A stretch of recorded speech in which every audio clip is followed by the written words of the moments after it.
దేవుని పరిశుద్ధ నామముకు మహిమ కలుగును గాక. ఈ క్రీస్తు పరిచర్య అనేటువంటి యూట్యూబ్ మాధ్యమము నుండి వెలువడుతున్న అనుదిన దేవుని వాగ్దానాన్ని వింటున్నటువంటి క్రీస్తు పరిచర్య అనుచరులకును విశ్వాసులకును యావత్ ప్రపంచానికి ఈ దినపు నా శుభాభివందనాలు తెలియజేస్తుంటున్నాను. ప్రియ దేవుని బిడ్డలారా, మీరందరూ ఆరోగ్యముగాను సంతోషముగాను సౌఖ్యముగాను ఉన్నారని నేను భావిస్తున్నాను. మీరు అందించినటువంటి ప్రార్థన విన్నపాల నిమిత్తమై నేను ప్రభు దగ్గర ప్రార్థిస్తున్నాను. దేవుడు ఖచ్చితంగా మీ పరిస్థితులన్నింటినీ చక్కబరిచి మిమ్మల్ని ఉన్నత స్థాయిలో నిలిపి నడిపించి కాపాడును గాక. మరి ప్రియ దేవుని బిడలారా, అనుదినము మనం దేవుని వాగ్దానాన్ని వింటున్నాం, అనుదినము మనము దేవునికి ప్రార్థిస్తున్నాం. మన జీవితంలో ఏ కార్యము జరగడము లేదే. ఈ అనుదిన దేవుని వాగ్దానము కానివ్వండి, అనుదిన దేవుని ప్రార్థన కానివ్వండి, లేదా నీ వ్యక్తిగత ప్రార్థన కానివ్వండి, నీ కుటుంబ ప్రార్థన కానివ్వండి, నీ పరిస్థితులు మార్చడం లేదే అనేటువంటి అపోహలో ఏం చేయాలో తెలియని పరిస్థితిలో నువ్వు ఉన్నట్లయితే, చూడండి ప్రియ దేవుని బిడ్డలారా, ప్రతి క్రైస్తవ జీవితంలో కూడా సమస్యలు అనేవి ఎదురవుతూ ఉంటాయి. ప్రతి మానవుని జీవితంలో నిందలు ఎదురవుతుంటాయి, అవమానాలు ఎదురవుతూ ఉంటాయి.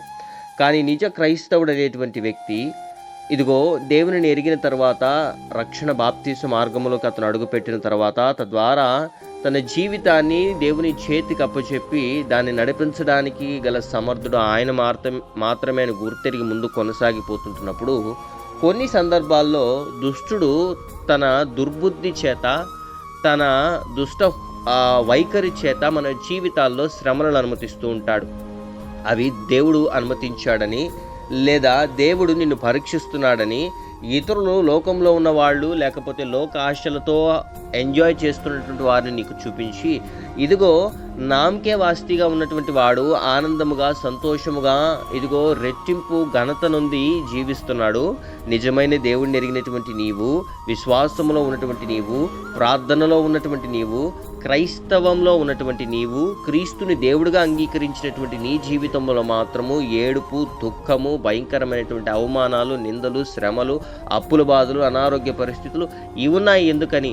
నీవు కూడా లోకంలో కలిస్తే, నీవు కూడా లోకంలో మమేకమైపోతే, నీవు కూడా ఈ కష్టాలన్నింటినీ మర్చిపోయి సంతోషంగా జీవించగలవు. నీవు కూడా డబ్బు సంపాదించగలవు. నీవు కూడా ఘన స్థితిలో ఉండగలవు అనేటువంటి కొన్ని సారాంశాలని, కొన్ని సందర్భాలని మన కంటి ముందుకు తీసుకొచ్చి చూపిస్తుంటాడు. ప్రియ దేవుని బిడ్డలారా, మీరు జాగ్రత్త వహించాలి. దేవుడు ఎప్పుడు నిన్ను టెన్షన్కి గురి చేసేవాడు కాదు. దేవుడు ఎప్పుడు నిన్ను ఒక రకమైనటువంటి కన్ఫ్యూషన్కి గురి చేసేవాడు కాదు. మనం బాగా గమనించినట్లయితే, నోవాహుతో దేవుడు మాట్లాడినప్పుడు, నోవాహుని దేవుడు దర్శించినప్పుడు ఓ రకమైనటువంటి వర్తమానాన్ని నోవాహుకు తెలియజేశాడు. నోవాహు, నువ్వు నీ కుటుంబం అంతనూ కూడా కలిసి నేను చెప్పేటువంటి ఓడను తయారు చేసి, నేను చెప్పేటువంటి చెక్కతో తయారు చేసి దాన్ని ఇదిగో మీరు బయలుదేరి ప్రతి భూమి మీద ఉన్నటువంటి సకల జంతువులలో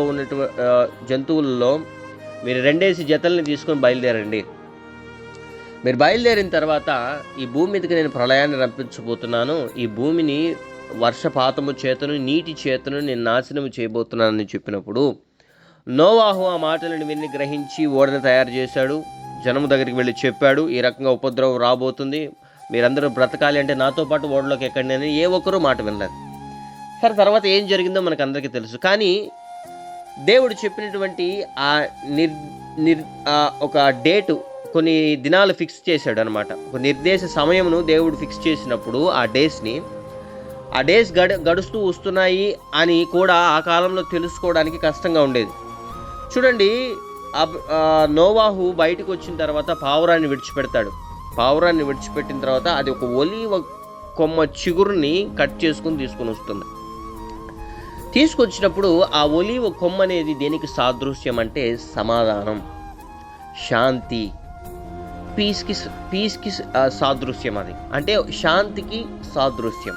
ప్రియ దేవుని బిడ్డలారా, దేవుడు చేసే ప్రతి కార్యము నీ జీవితంలో కూడా నీకు శాంతిని అనుగ్రహిస్తుంది, నీ హృదయంలో నెమ్మదిని అనుగ్రహిస్తుంది, నీ మార్గముని సరళము చేస్తుంది. కానీ నీ హృదయాన్ని కంగారు పెట్టి, నీ హృదయాన్ని ఇంకనూ కూడా వేదనకి గురి చేసి, గాయాలతో నిండి ఉన్నటువంటి నీ జీవితాన్ని ఇంకా గాయాలకు గురి చేసేటువంటి పరిస్థితుల్ని దేవుడు ఎంత మాత్రం నీ జీవితంలోకి అనుమతించడటువంటి విషయాన్ని జ్ఞాపకం చేసుకోండి.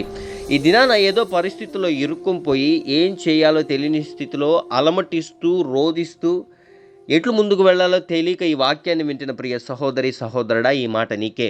గుర్తుపెట్టుకో, నీ హృదయం కలవరపడుతుంది, నీవు బెంబేలెత్తిపోతున్నావు, నువ్వు భయంకరమైనటువంటి నిందలకు గురవుతున్నావు, అవమానాలకి గురవుతున్నావు. తెలియకనే ఏం చేసావో అర్థం కాక, ఇది ఎట్లొచ్చి ఈ పరిస్థితుల్లో ఇరుక్కున్నావో అర్థం కాక, ఒక భయంకరమైనటువంటి చీకటి అలుముకున్నటువంటి ప్రదేశంలో ఇరుక్కుపోయి ఏం చేయాలో తెలియక ఆలోచిస్తున్నట్లయితే ఇది దేవుని దగ్గర నుంచి నీకు వచ్చినటువంటి పరిస్థితులు కాదు. నీవు గుర్తుపెట్టుకోవాల్సిన విషయం ఏంటి అంటే, దేవుడు నిన్ను కావాలని చీకట్లోకి నెట్టాడు. ఒకవేళ నెట్టేసినా ఆ ప్రాంతంలో నీకు హాని కలగకుండా మనశ్శాంతిని అనుగ్రహిస్తాడు. దానియేలు సింహపు బోనులో వేయబడ్డాడు, కానీ దానియేలుకి ఏ హాని జరగలేదు. ప్రశాంతముగా మనశ్శాంతిగా మనుషుల మధ్య బ్రతకలేకపోయాడు దానియేలు, కానీ సింహాల మధ్యలో బ్రతకగలిగాడు. చూడండి ప్రియ దేవుని బిడ్డలారా, నీ ఉంటున్నటువంటి స్థితిలో ఇప్పుడు నీకు మనశ్శాంతి లేదు, హృదయం వేదనతో నిండిపోయి ఉంది. మనుషులతో ఎవరితో చెప్పినను నీ వేదన తీరడం లేదు. ఎక్కడికి వెళ్ళి నిలబడినను నీ సమస్యకి పరిష్కారం దొరకట్లేదు.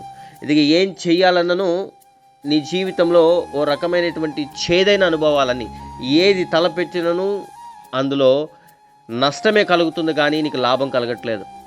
ఆ నష్టము కలగడంతో పాటు అవమానము, నిందలు, లేనిపోని మాటలు నీ మీద పడ్డం.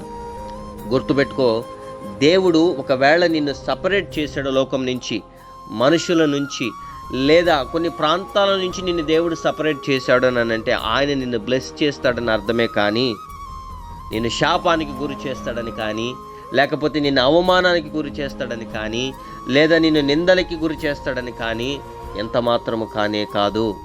కొన్ని సందర్భాల్లో హెచ్చించవలసిన స్థితి వస్తుంది. అంటే యోసేపుని ఎలా ఆశీర్వదించాడో జ్ఞాపకం చేసుకోండి. అన్నదమ్ముల మధ్య నుండి తనను వేరుపరిచాడు, తిరిగి అదే అన్నదమ్ములు తన దగ్గరికి తీసుకుని వచ్చాడు. తిరిగి అదే అన్నదమ్ములు ధాన్యం కోసము తమ్ముడు దగ్గరికి వచ్చే స్థితిని దేవుడు తీసుకొచ్చాడు. అంటే గ్రాడ్యువల్గా అభివృద్ధిని అనేది జీవితంలో చూస్తాం మనం. ఎటువంటి అభివృద్ధి లేకుండా ఒకే స్థితిలో పడిపోయిన స్థితిలోనే ఉన్నట్లయితే అది దేవుని దగ్గర నుంచి వచ్చింది ఎంత మాత్రమైతే కాదు. అది నీ ఆశల వల్లనో, నీ కోరికల వల్లనో, నీవు దేవునికి విరుద్ధంగా నడిచినటువంటి వైఖరి వల్లనో, లేదా దుష్టుడు నీకు కలిగించినటువంటి ఆలోచనల నిమిత్తమై వాడు నీ మీద ఏ ప్లాన్ అయితే వేశాడో దానిని సక్సెస్ చేయడానికి నీ హృదయాన్ని కలవరపరిచి, నీ హృదయానికి లేనిపోని మాటలను గుర్తు చేసి నిన్ను మోసపుచ్చాడేమో. ఒకసారి ఆలోచించావా ఎప్పుడైనా ప్రియ సహోదరి సహోదరుడా? నాకెందుకు ఈ స్థితి అని దేవుణ్ణి నిందించే ముందు ఈ స్థితి దేవుని వల్ల వచ్చిందో లేదో ఒకసారి జ్ఞాపకం చేసుకొని, అబ్రహాముని తన ఉన్నటువంటి ప్రదేశం నుండి, తన స్వకీయ జనము నుండి బయటికి తీసుకుని వస్తానని చెప్పాడు. నువ్వు రమ్మని చెప్పినప్పుడు అబ్రహాము లోబడ్డాడు, బయటకు వచ్చాడు. 75 సంవత్సరంలో ఉన్నప్పుడు అబ్రహాముని ఏ ప్రాంతంలో అయితే ఉన్నాడో, ఎక్కడైతే తన స్వకీయ జనమైనటువంటి వాళ్ళ మధ్యలో నివసిస్తున్నాడో ఆ ప్రాంతం నుంచి వేరుపరిచాడు. తర్వాత తనను ఆశీర్వదించాడా లేదా? ఆశీర్వదించాడు, దీవించాడు, గొప్ప చేశాడు, తన అభివృద్ధి స్థితిలో నిలబెట్టాడు, తన సంతానాన్ని ఆశీర్వదించాడు. కానీ ప్రియ సహోదరి సహోదరుడా, నీవు గుర్తుంచుకోవాల్సినటువంటి మాట ఏంటి అంటే, దేవుడు నిన్ను వేరుపరిస్తే బ్లెస్ చేస్తాడు, కానీ నిన్ను చీకటిలోకి నెట్టివేసే దేవుడు అంత మాత్రమైతే కాదు. దేవుని దగ్గర నుంచి వచ్చిన మాట కానివ్వండి, దేవుని దగ్గర నుంచి వచ్చిన వాక్కు కానివ్వండి, అది కార్యసాధకము చేయకుండా నీ జీవితంలో వెనక్కి తిరిగి రాదు. ఎన్నో సంవత్సరాల నుండి బైబిల్ చదువుతున్నావు, ఎన్నో సంవత్సరాల నుండి నీకు సీనియారిటీ ఉంది క్రిస్టియానిటీలో, దేవుని గురించినటువంటి జ్ఞానము నీకుంది, కానీ ఈ సమస్యని పరిష్కరించుకోగలిగేటువంటి ఆలోచన నీకు కలగట్లేదు అని అంటే అది దేవుని దగ్గర నుంచి వచ్చింది కాదు. దేవుడు నీకు శ్రమను అనుగ్రహిస్తే, దేవుడు నిన్ను శ్రమల గుండా నడిపిస్తే దాంట్లో నుంచి తప్పించుకునే మార్గాన్ని కూడా నీకు బోధిస్తాడు. అందులో చిక్కుకుపోయి ఇరుక్కుపోయి నీవు అవమానం నొందకుండా నిన్ను తప్పించేటువంటి స్థితి కూడా ఆయనే బాధ్యత తీసుకుంటాడు. ఈ వాక్యాన్ని వింటున్న ప్రియ సహోదరి సహోదరుడా, అందుకనే నేను చెప్పేది, దుష్టుడిని మీరు ఎదిరించగలిగేటువంటి స్థితిలోకి రావాలి అని అంటే ప్రార్థనలో మోకాళ్ళ మీద దేవుని దగ్గర ప్రాధేయపడేటువంటి స్థితిలోకి మీరు రావాలి. ఈ శక్తి అనేది మీరు పొందుకున్నప్పుడు దేవుని దగ్గర నుంచి వాడు అనుగ్రహించే ఆలోచనలన్నిటిని, వాడు మీకు పాపాన్ని చూపించి మిమ్మల్ని మభ్యపరిచి లోకంలోకి నెట్టేయాలని చేసే ప్రతి ప్లాన్ని మీరు తిప్పి కొట్టగలరు. ఏడ్చి అలిసిపోయిన స్థితిలో నీవు ఉన్నట్లయితే నిందల గుండా అవమానాల గుండా వెళ్తూ ఏం చేయాలో తెలియని స్థితిలో నీవు ఉన్నట్లయితే ఒక్కసారి నిన్ను స్వపరిశీలన చేసుకో. ఈ పరిస్థితి దేని నిమిత్తమై నీ జీవితంలోకి ఎంటర్ అయింది? ఏ పొరపాటు వల్ల, ఏ తప్పటడుగు వల్ల, ఏ ఒక అనాలోచితమైన ఆలోచన వల్ల నువ్వు ఇప్పుడు ఇంత గొప్ప ఆ పరిస్థితులు, గొప్ప పరిస్థితులు అనంటే నీకు ఐడియా దొరకట్లేదు బయటికి రావడానికి. ప్రమాదకరమైనటువంటి పరిస్థితుల్లో ఇరుక్కొనిపోయి ఏం చేయాలో తెలియని స్థితిలో ఓవేళ ఈ వాక్యం వింటున్నట్లయితే ఇప్పటికీ మించిపోయింది ఏమీ లేదు. ప్రియ సహోదరి, సహోదరుడా, నీవు గనక పశ్చాత్తాపపడగలిగితే, నీ పరిస్థితుల నిమిత్తమై ఇంకా నా సొంత ఐడియాలతో నేను నిన్ను బాధపరుస్తున్న దేవా, ఈ రకమైనటువంటి పరిస్థితులు నేను కొని తెచ్చుకొని దేవా నువ్వు అడగగలిగితే నీ పరిస్థితిని దేవుడు ఖచ్చితంగా మారుస్తాడు. నిన్ను గొప్ప చేస్తాడు, నిన్ను ఆశీర్వదిస్తాడు, నిన్ను దీవిస్తాడు. తద్వారా ఆయన కృప నీకు తోడై ఉండి నిన్ను దేశం యొక్క ఉన్నత స్థాయిలో నిలిపి నడిపించి ఆశీర్వదించి కాపాడునుగాక. ఆమెన్. ప్రార్థన. మహాపరిశుద్ధుడును మహోన్నతుడును సర్వోన్నతుడును జీవాధిపతి జీవమగలిగిన మా రాజా, నీ ఘనమైన శ్రేష్టమైన నామానికి స్తుతులు, స్తోత్రాలు, వందనాలు. ఈ క్రీస్తు పరిచర్య అనేటువంటి యూట్యూబ్ మాధ్యమం నుండి వెలువడుతున్న అనుదిన దేవుని వాగ్దానాన్ని ఎంతమంది బిడ్డలైతే వింటున్నారో, ఏ పరిస్థితుల్లో అయితే ఇరుక్కుపోయి వింటున్నారో, ఆయన ఏ స్థితులలో అయితే ప్రవణలు పడిపోయి ప్రవణని వాక్యాన్ని వింటున్నారో నాకైతే తెలియదు. కానీ బిడ్డలందరికీ ప్రవణైన సమాధానాన్ని అనుగ్రహించమని ప్రార్థిస్తున్నాం. ఆ పరిస్థితులలో నుంచి బయటికి తీసుకురమని ప్రార్థిస్తున్నాం. ఏదైతే వాళ్ళని కృంగదీస్తుందో, ఏదైతే వాళ్ళకి ప్రవణ భయాందోళనకి గురి చేస్తుందో, నజరేయుడైనటువంటి యేసు నామములో ఆ పరిస్థితులను లయము చేయమని ప్రార్థిస్తున్నాం. దిన దేవులతో ప్రతి బిడ్డల్ని నింపి నడిపించండి. ఈ దిన నా బిడ్డలు ఏ ప్రయత్నంలోనూ సఫలీకృతను అనుగ్రహించమని ప్రార్థిస్తుంటున్నాం. అయ్యానైనా వివాహాల కోసం ఎదురు చూస్తున్న బిడ్డలకి మంచి సంబంధాలు వచ్చి ఘనంగా వివాహాలు జరుగునుగాక. అయ్యాన వివాహ దినము, జన్మదినము, బ్యాప్టిజం డేస్ జరుపుకుంటున్న బిడ్డల తల్ల మీదుగా ఆశీర్వాదాలను కుమ్మరించమని ప్రార్థిస్తుంటున్నాం. మరి విదేశాల్లో ఉండి అనుదిన దేవుని వాగ్దానాన్ని విడిచిన ప్రతి బిడ్డను ఆశీర్వదించండి, రక్షణను అనుగ్రహించండి. ఆ బిడ్డలు సురక్షితంగా అక్కడ నివసించలాగిన బిడ్డలకి ఎటువంటి హాని కలగకుండా జ్ఞాపకం చేసుకోమని ప్రార్థిస్తున్నాం. విదేశానం కోసం ప్రవణ ఆశపడి ఎదురు చూస్తున్న బిడ్డలు, చదువు నిమిత్తమైనను ఉద్యోగ నిమిత్తమైనను అక్కడికి వెళ్ళాలని ప్రవణ ఆశపడుతున్నటువంటి బిడ్డలు ఎంతమంది అయితే ఉన్నారో వాళ్ళకి కావాల్సినటువంటి సహాయ సహకారాలను అనుగ్రహించండి. వీసా ప్రాబ్లమ్స్ లేకుండా బిడ్డలను ఆ ప్రాంతాలకు నడిపించమని ప్రార్థిస్తుంటున్నాం ప్రభా. అదే రకంగా ప్రవణ ఉద్యోగంలో ట్రాన్స్ఫర్స్ కోసం ఎదురు చూస్తున్న బిడ్డలకి ప్రవణ ఇదిగో వాళ్ళు కోరుకున్న రేవుకు వాళ్ళు ప్రవణ వెళ్ళులాగిన వాళ్ళకి ట్రాన్స్ఫర్స్ అనుగ్రహించండి. చదువు నిమిత్తమై, ఉద్యోగ నిమిత్తమై ప్రవణ ఎగ్జామ్స్కి ప్రిపేర్ అవుతున్న బిడ్డలను జ్ఞాపకం చేసుకోండి. బిడ్డల ప్రవణ గొప్ప స్థితిలో ఉండులాగిన వారు ఊహించినటువంటి, వారు కోరుకున్నటువంటి ఉద్యోగాలకు వారికి వచ్చులాగిన బిడ్డలను జ్ఞాపకం చేసుకోండి. మరి అదే రకంగా అనారోగ్య పరిస్థితుల్లో బిడ్డలు ఎంతమంది అయితే ఉన్నారో బిడ్డలందరినీ స్వస్థపరచండి.